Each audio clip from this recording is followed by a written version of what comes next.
नमस्कार दोस्तों, आप देख रहे हैं आपका अपना YouTube चैनल टाइमलेस फैशन और मैं हूं आपके साथ मुक्ता सक्सेना। दोस्तों, आज मैं आपको बताने वाली हूं जया एकादशी के बारे में।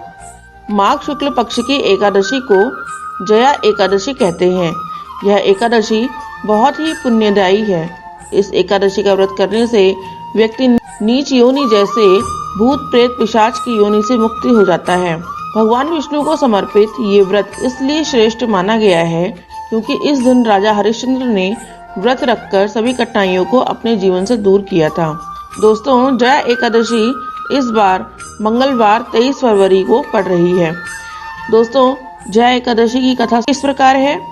नंदन वन में उत्सव चल रहा था। इस उत्सव में सभी देवता, सिद्ध, संत और दिव्य पुरुष विद्यमान थे। उस समय गंधर्व गायन कर रहे थे और गंधर्व कन्याएं नृत्य प्रस्तुत कर रही थीं। सभा में माल्यवान नामक एक गंधर्व और पुष्पवती नामक गंधर्व कन्या का नृत्य चल रहा था।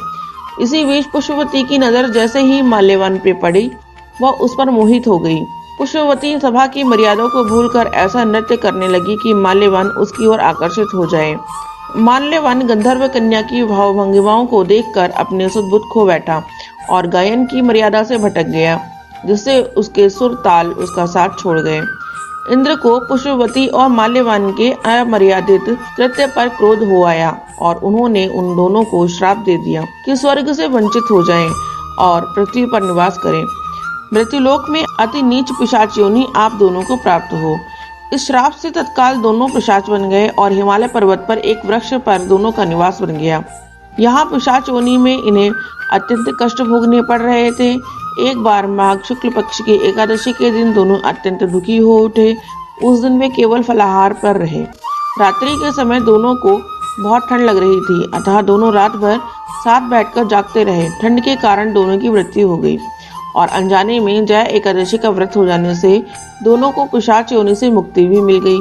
अब माल्यवान और पुष्पवती पहले से अधिक सुंदर हो गए और स्वर्ग में उन्हें स्थान मिल गया। देवराज ने जब उन दोनों को देखा तो वे चकित रह गए और पिशाच योनि से मुक्ति कैसे मिली यह पूछा। माल्यवान ने कहा, प्रभु, यह भगवान विष्णु की जया एकादशी का प्रभाव है।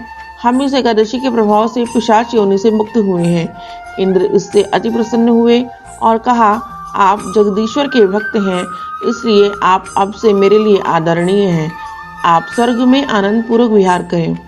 कथा सुनाकर श्री कृष्ण ने यह बताया कि जया एकादशी के दिन जगतपति जगदीश्वर भगवान विष्णु ही सर्वथा पूजनीय हैं।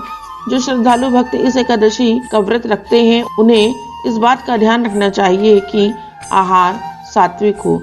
एकादशी के दिन श्री विष्णु का ध्यान करके संकल्प करें और धूप, दीप, चंदन, फल, तिल एवं पंचामृत से विष्णु भगवान की पूजा करें।